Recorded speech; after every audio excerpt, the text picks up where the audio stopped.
Well, comrades, as Grace said just now, genuine Marxism is about starting with a concrete and scientific analysis of material reality. We don't start with schemas or dogmatic rules and apply them to what we see. And Ted Grant understood this more than anyone else, really. And in fact, Ted was the only Marxist, actually, at the time who fully understood and appreciated the post-war boom and the effects on Western capitalist nations after World War II. And everyone else, including all the official leaders of the Fourth International, they made mistake after mistake. They flipped from dogmatism to impressionism in their attempts to understand what was going on. They were the ones who took Trotsky's conditional 1938 perspective and they applied it like a rigid dogma to events. They call for crisis and Bonapartism, where the conditions had clearly changed and economic recovery was on the cards. And then, after that, when they realized they were wrong, they succumbed to the pressure of objective reality of the situation and their own lack of understanding. And they did a complete U-turn. And one after the other, they argued that there was something fundamental that had changed about capitalism, which meant basically that they had abolished booms and slumps altogether. Now, all of these ideas were false from start to finish, and Ted debunks them systematically in his writings. He puts forward the concrete perspective that capitalist slump is inevitable, and obviously as well that the unprecedented post-war boom that they were living through would be followed by a catastrophic crisis which would shake consciousness to its foundations and open up a new period of revolution. And that prediction was proved absolutely correct in the world crisis of the 1970s.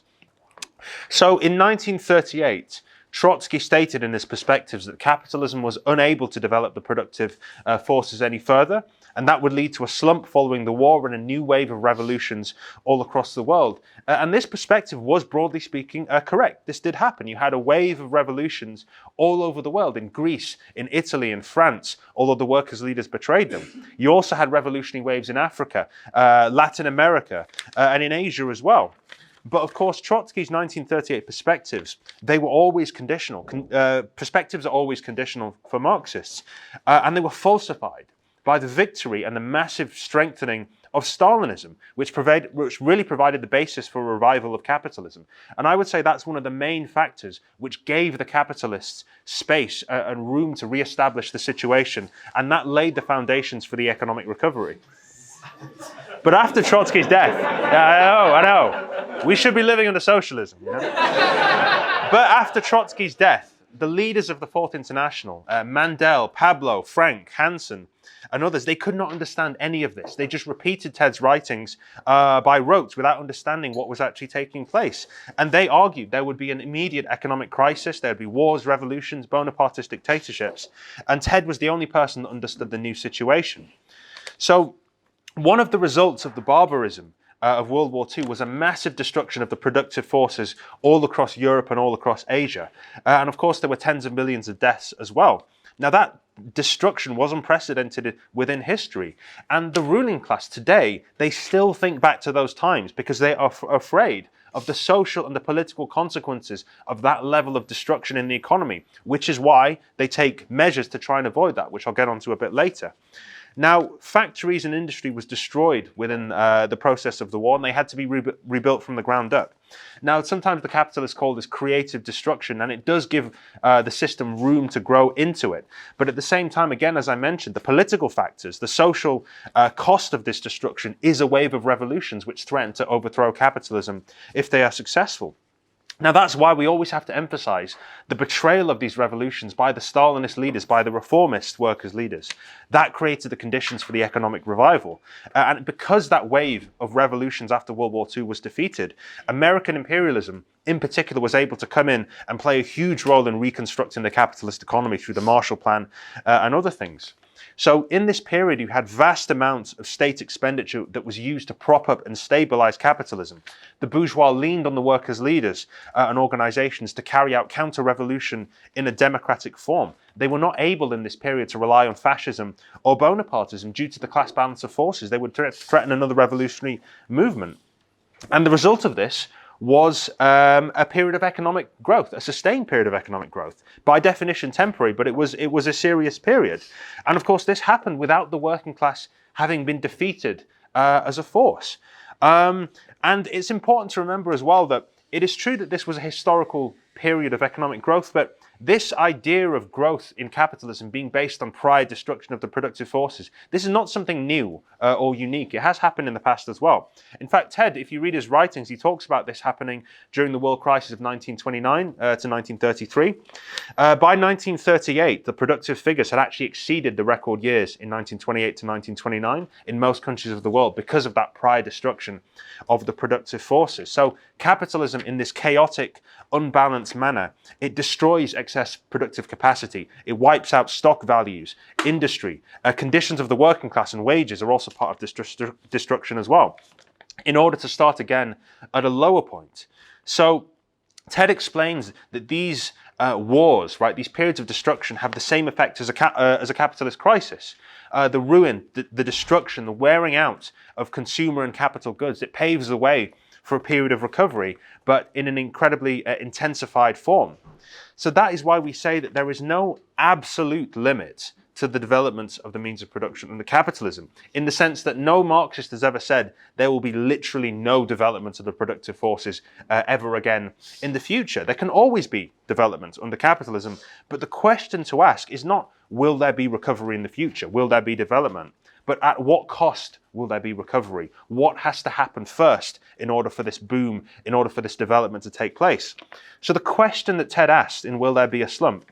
He says, are there any new features of capitalism after World War II, such as state intervention or anything else, that has fundamentally changed the nature of capitalism? And the answer is, of course, no. Capitalism is a system where commodity production and exchange dominate society. A commodity is a thing which is produced by the capitalists for the market, not for their own consumption. They sell these commodities for profit, and in the course of capitalist production, the profits of the capitalists come from the exploitation of the working class.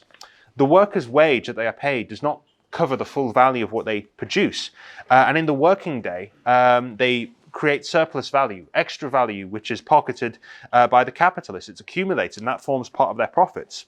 Now, part of this surplus value is necessarily reinvested into industry to expand capitalist production and to develop the productive forces further in order to make more profit. They want to become more productive. They want to produce more goods. They want to sell more. They want to receive more profits that way. And you have the situation of competition between capitalists all across the country and all across the world in this drive for more profits, which is fueling this process. So capitalism cannot continue to exist without continually revolutionizing the means of production, driving up profits, which means producing more and selling more. And due to the wages of the working class on a collective level not being enough to represent the full value of what the working class produce in the course of production, there is an anarchic and a chaotic race between capitalists to produce and to sell commodities. So overproduction is inherent within the system, and overproduction of commodities is the root cause of crisis under capitalism. You know, notwithstanding all of the secondary and tertiary causes of crisis, which of course do exist and have an impact on the situation. So none of these fundamental laws of capitalism had changed at the time, and just like today, all of these things are still in operation. But there were specific reasons why the post-war period took the character that it did, which I'll go into in a bit more detail later. Now, you contrast this understanding to the Fourth International, to the International Secretariat of the Fourth International, and Ted Grant and the RCP, our ancestor organization, they wrote in their economic perspectives as early as 1946 that there was a clear economic boom taking place. Now, I quote the 1946 perspectives document. The prostration of the proletariat through the betrayal of its mass organizations, the cyclical upswing of the productive forces, the wearing out of machinery, the slashing of wages led to an absorption of surplus stocks and restoration or partial restoration of the rate of profit. Thus, the way is prepared for a new cyclical upswing, which in turn lays the basis for an even greater slump. This is from 1946. And it's not excluded that, particularly for Western Europe, the productive figures can even reach and surpass the pre-war levels in the next period. The Fourth International will only discredit itself if it refuses to recognize the inevitable recovery, and it will disorientate its own cadres as well as the broad masses by predicting a permanent slump and a slow rhythm of recovery in Western Europe when events are taking a different shape. You compare that to what the Fourth International was saying at the time, it's a night and day difference. Now, if you read Trotsky's writings as well, he himself outlined the possibility of a capitalist upswing from as early as 1928 as well.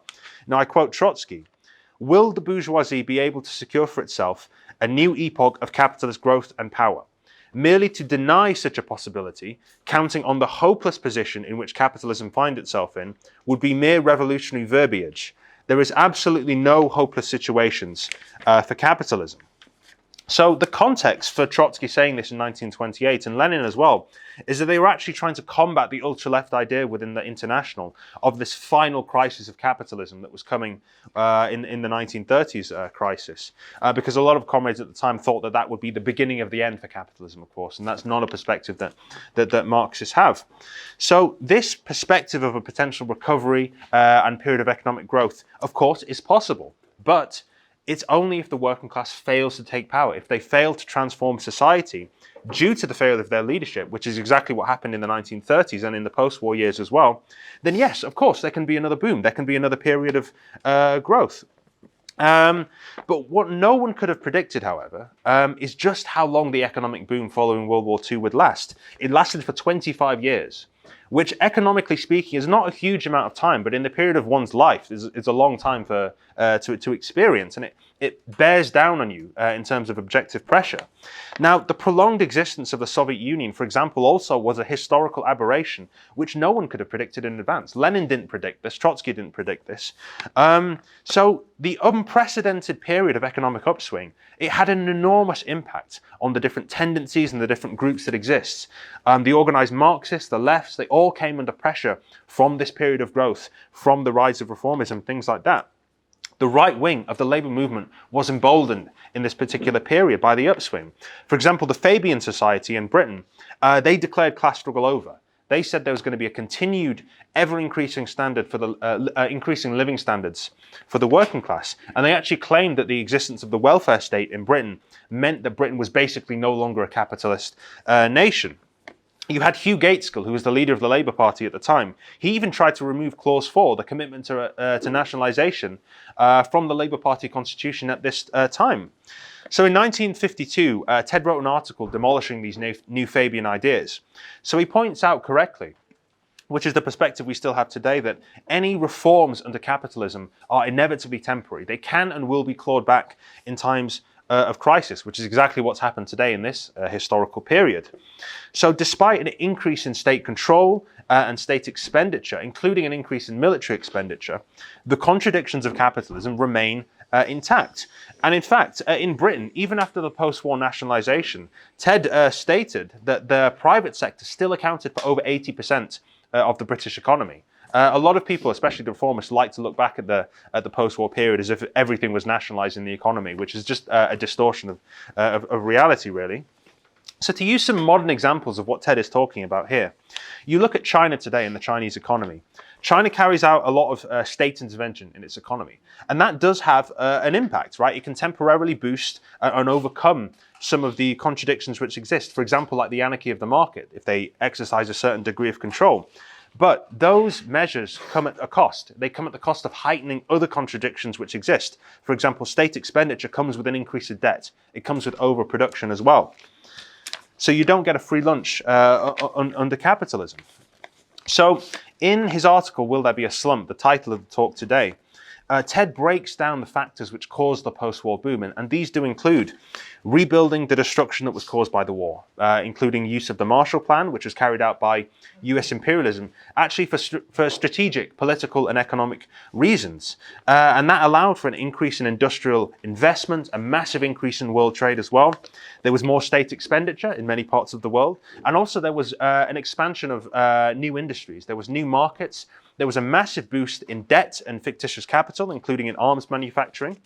So I'm going to mention this a little bit throughout the talk, but fictitious capital is basically money which has been pumped into the system, which acts as capital, but is not backed by any real value. There's no corresponding value there. So Ted explains the role of the state in this particular period. And he said it is correct that the state does play a key role in allowing for fewer slumps following World War II. And of course, if you go back to Lenin's writings on imperialism, Lenin talks about the increasing role of the state following World War I.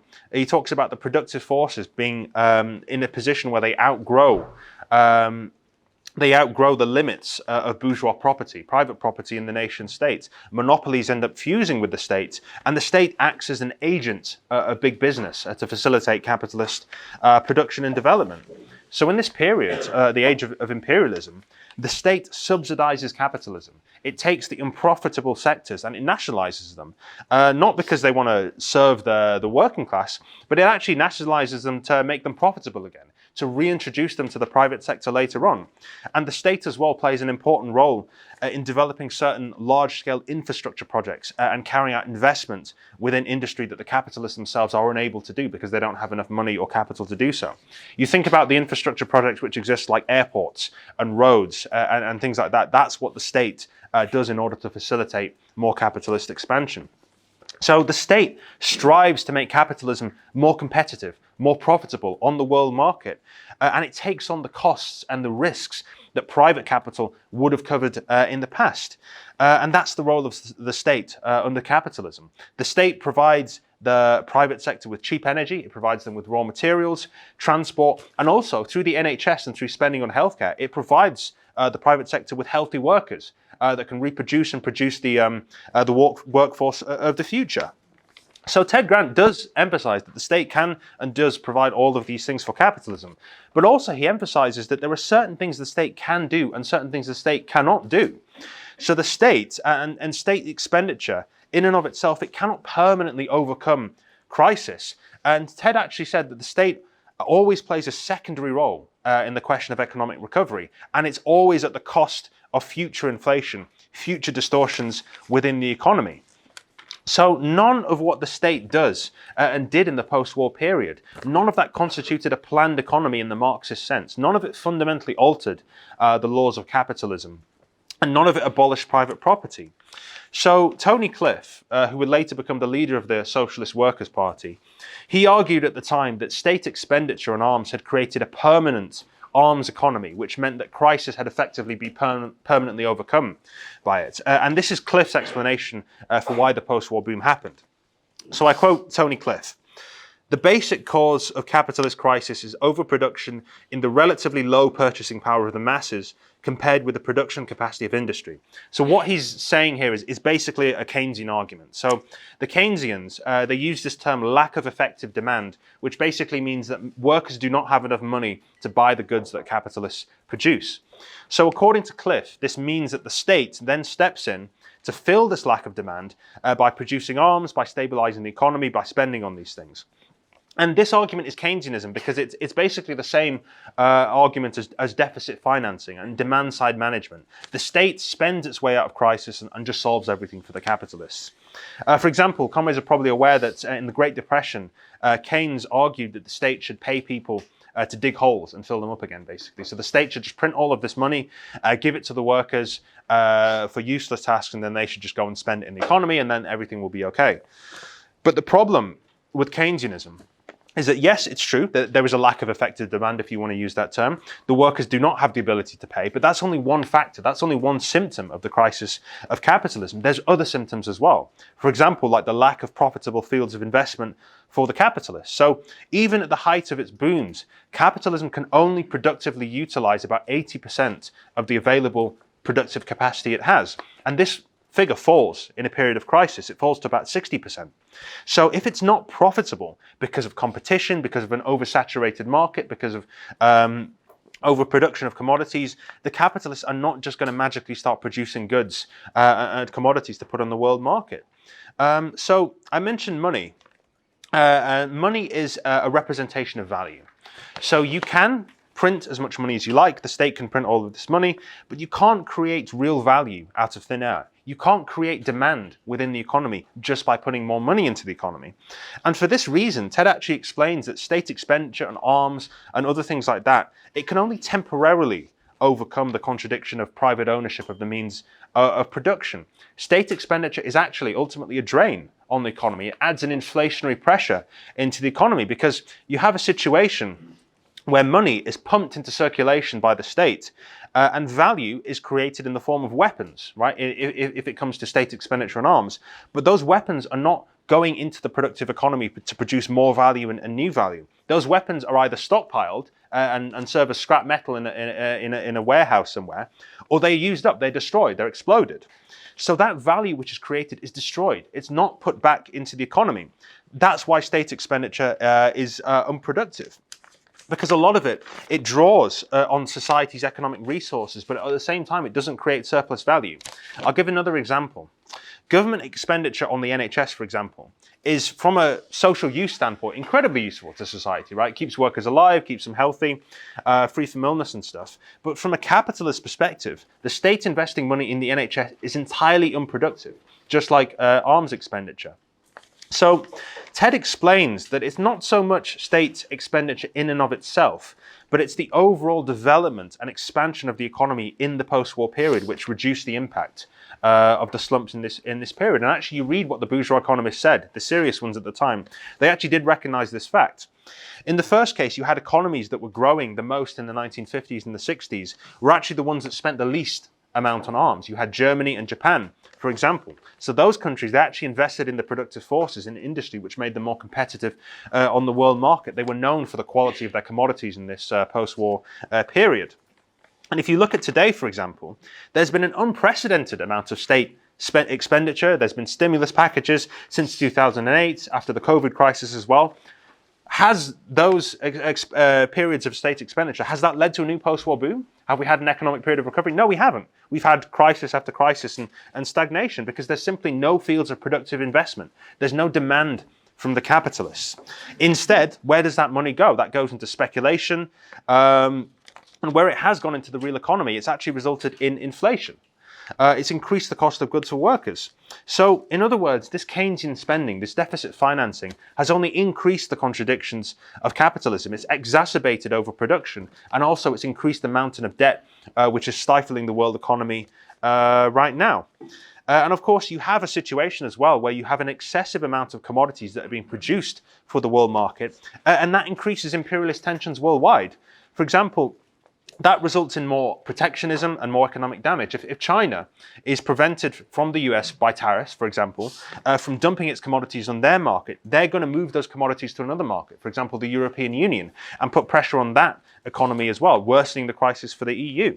So under capitalism, private ownership is the dominant form of production, and production is done for profits for the world market.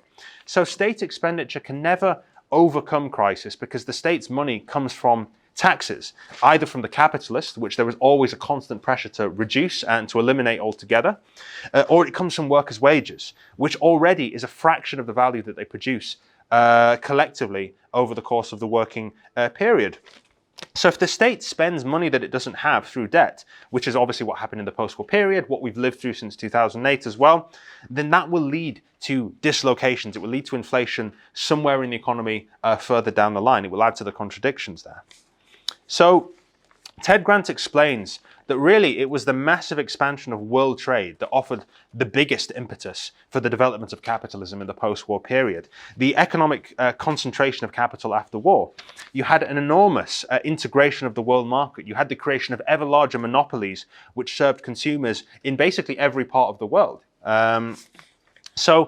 In this period, you had an intensification of the world division of labor, you had an expansion of the world economy, of world trade, to a far greater extent that had ever been seen in the past. And that created massive economies of scale. It increased productivity to a massive degree. It drove growth. It created bigger markets. And it was a virtuous cycle of accumulation for this particular period. So, of course, there were other contributing factors, as I mentioned. And, I recommend comrades go through Will There Be a Slump to see those factors. But really, this expansion of world trade is probably the biggest factor that Ted emphasizes. So this destruction of the war opened up new markets and new avenues for investment. The capitalists utilized the latest technology and production techniques, and US imperialism stepped in this period as the world dominant economic power. And of course, that also carried a sort of political emphasis as well for them to keep the world economy going, to create a relative degree of political and economic stability through things like the IMF, NATO, the creation of the Bretton Woods Agreement, and the Bretton Woods Agreement removed a lot of the tariffs and the barriers that had been introduced after the 1930s crisis as well, giving a huge impetus for further developments of trade and expansion. So you have in the post-World War II period, a new geopolitical order emerging. The world is split between US imperialism on the one hand, the dominant imperialist capitalist power, and of course a powerful Stalinist and strengthened Soviet Union. And of course the ruling class in the US uses their economic might, uses their military might, uses their money to essentially try and prevent other capitalist nations across the world being influenced by the Soviet Union and by the potential overthrow of capitalism by their working class. So if they submitted themselves to the world market and to US domination, that is, they would have this sort of benevolent protection by US imperialism. So this is important to understand because it's an example of the role of politics within economics, right? The fear of the revolutionary movement of the masses, the influence of the Soviet Union led to genuine concessions like the NHS, for example, in this country, which was a concession that was granted largely to sort of prevent workers from looking towards the Soviet Union as an alternative. It placates the working class. It buys them off in some respects. Because Trotsky and of course Ted and we always emphasize there are non-economic factors which play a huge role in the world economy. Wars, revolutions, class struggle, all of this has an impact in the economy.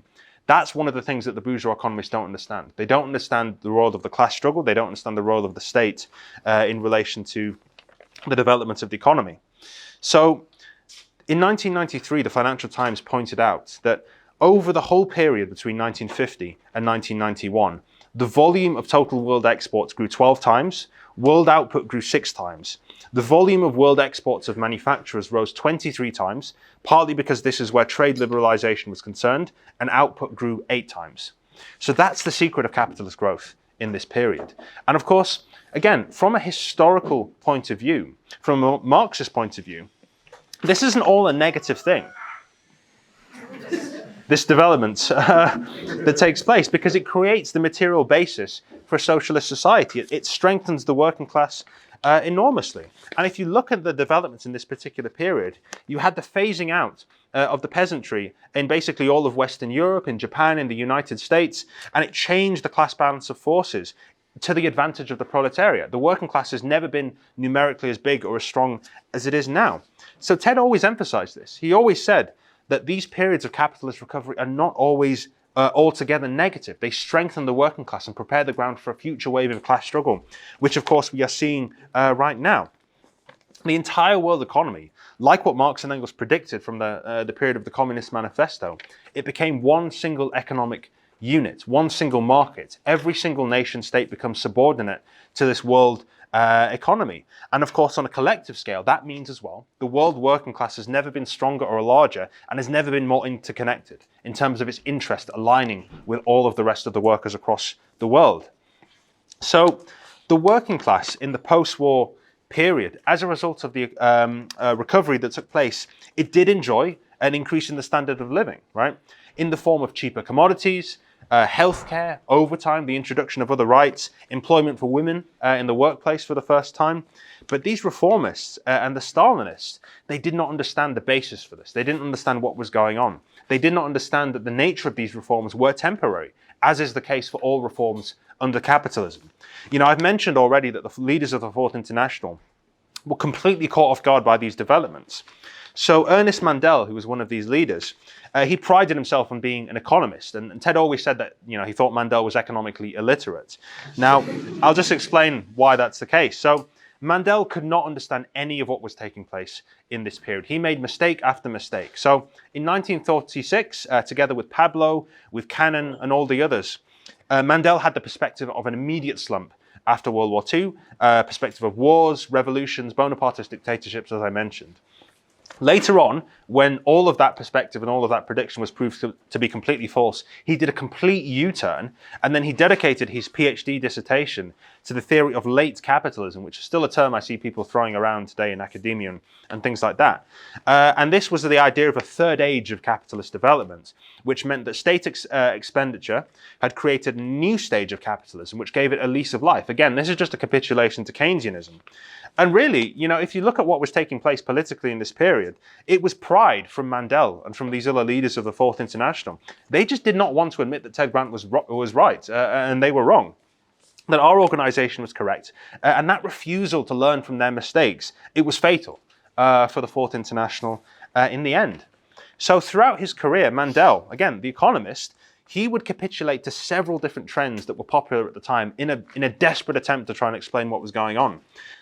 Ted Grant, unlike these other people, he started with an objective study of the reality of the situation, and he did not bend reality to fit the facts. So one of the predictions that Ted makes during the post-war period is he says, quite correctly, and he says this in Will There Be a Slump? He says that nothing fundamentally has changed and there will be a slump at a certain point in the future because the capitalist contradictions have not been overcome. And of course, this is proven correctly and amazingly, again, showing the insight of Ted and Trotsky and also the role of dialectics. The very things that drove the post-war boom and that period of development, drove that boom forward, they actually caused the slump later on in the 1970s. It turned into its complete opposite. So I quote Ted, "Whatever the exact date, it is absolutely certain that the unprecedented post-war boom must be followed by a period of catastrophic downswing, which cannot but have a profound effect on the political thinking of the enormously strengthened ranks of the labour movement." So again, the development of this crisis, it took longer than anyone could have predicted, but it came eventually in the end, as it always does, in 1973. And in fact, the historic upswing of capitalism in the post-war period, that was all preparation for the crisis that came in the 1970s and for the massive wave of class struggle that followed. In the same way as COVID triggered a crisis in 2020, the trigger for the 1970s crisis was the oil embargo by Arab oil-producing states on the West. It was in response to the West supporting Israel in the Yom Kippur War. But of course, the bourgeois economists looked at this as the cause of the 1970s crisis, but really that's a superficial explanation. We have to look further as to why this happened. And it was actually the long build-up for decades of contradictions within the system. And already there were cracks showing in the sort of facade of world capitalism in this period. You had, of course, May 1968 in France, you had the Italian hot summer in 1969, and that was a harbinger of what was to come in the future. Because, of course, Trotsky says this, that even in boom periods, you have situations where the workers, they consciously feel the exploitation of the capitalists. They see the profits being made and they understand it's being made off their backs. And they become emboldened and more confident in terms of class struggle. So Trotsky says that we shouldn't always think that class struggle only happens in periods of slump and decline and crisis. No, it happens in boom periods as well, which is what happened in the 1960s. So over the course of the post-war boom, you had a massive increase in investments in constant capital, that is machinery, technology. They made the economy more productive. But that comes long-term with a drop in the rate of profit. So this wasn't a problem during this period because productivity increases meant the capitalists, they produced more efficiently, they sold more goods, and you have a situation where the rate of profit is dropping, but the massive profits that the capitalists make through the increased productivity and selling more commodities, it is making up for that. So there's a relative decline and a slowdown taking place over a long period in many of the capitalist nations. So after decades of accumulation of inflationary monetary policy and of growth, you have a situation where overproduction is built up in the world economy to a huge degree. There were too many commodities for the world market to absorb. And the utilization of productive capacity is dropping in this period as well. In the USA, you have the overall utilization of the productive capacity falling from a peak of 92% in 1966 to 75% in 1971, and then it dropped to 65% in 75. So you had sectors of the American economy, like automobiles and construction. You have overproduction expressing itself in these periods. You have glutted markets, you have declining sales, and that leads to falling prices, to reduced profits, to diminishing investment and growing unemployment. And of course, the Bretton Woods Agreement eventually collapsed as well in the 1970s. So the Bretton Woods Agreement, it pegged national currencies to the US dollar, which was then backed up by the gold that was held in Fort Knox. It was basically a dollar standard that existed, an international one. But the fundamental basis for the stability of Bretton Woods was the growth of the world economy, where all the world economies were moving in the same direction at a certain point, and the dominance of the USA as the world capitalist superpower. But of course, there's a slowdown that's taking place in this period in the US. The USA goes from a surplus to a deficit eventually over the course of a few decades. Their exports become less competitive. They import more. And of course, the spending on the Vietnam War is leading to inflation. And because Bretton Woods linked the currencies of the world economy to the dollar, any inflation of the Vietnam War, which results itself in the US dollar inflating, is exporting inflation to all across the world. So you have a situation where the dollar in the 1970s is trading basically an inflated prices, and it's suffering from speculative runs basically. And every economy begins to pull in different directions in this particular period, and the rigidity of this monetary system becomes apparent. It ends up collapsing. And of course, that's the same flaw that we see in the European Union today, with the existence of the euro as a currency. It only works temporarily in a period where everyone is growing and moving in the same direction, but when a downturn happens, you have a situation where each nation seeks to overcome the crisis at the expense of others, devaluing their currency, taking other measures. I think some comments are going to come in on the 2008 crisis and the Eurozone crisis in this session. So it's not the case that any of the things I just mentioned were the sort of sole cause of the crisis in the 1970s, but it's more that they all express the underlying contradictions which existed and were built up in the post-war period. The energy crisis and the oil crisis, they shocked prices. They raised prices that fueled inflation. There were deflationary government measures like the raising of interest rates, which further hurt workers' ability to pay, and all of that deepened the crisis. And of course, the world economy, as I mentioned at this stage, is more integrated and larger than it ever is before. We have international supply chains, we have divisions of labor, and the crisis therefore spreads quicker and more decisively across the entire world economy. You have industrial production in the advanced economies falling 10% between 1974 and 75, and even more in countries like the USA and Japan. You have the stock market going into free fall and crashing. Share prices in the UK fell 55% between 74 and 75. You have jobless numbers increasing massively from 8 million before the recession to 15 million, the OECD countries. And unemployment continued to rise, and it reached about 17 million in 1978. And of course, this is the period that the bourgeois call stagflation. There was stagnant growth alongside high inflation and crisis. And of course, as well, what did this herald in? A period of unprecedented worldwide class struggle and revolutionary movements. And of course, in this period, the capitalists, what they did is they declared war on the working class in order to stave their profits and in order to reclaim their position. They forced the working class to pay for the crisis. The US chair of the Federal Reserve at the time, Paul Volcker, he hiked interest rates massively in order to bleed the inflation out of the economy at the cost of forcing a recession. And of course, comrades will be aware that Thatcher and Reagan came to power in this period as well, and they systematically carried out an onslaught against the organised working class, which provoked massive social and political instability. But sadly, of course, due to the bankruptcy of the reformist and Labour leaders, the ruling class, they defeated the working class within this period. And actually, they made the workers pay for that crisis, and we're actually still suffering the consequences of the defeats of those revolutionary movements in the 70s and the 80s in terms of the class struggle today. So I'm just coming to the end of the talk, and really, the end of the post-war period and the inevitable crisis that came when Ted predicted it, in a way, it's kind of the precursor to what we have today. I would say that the historical period that we're entering into and that we exist in right now is actually a continuation of the crisis of the 1970s.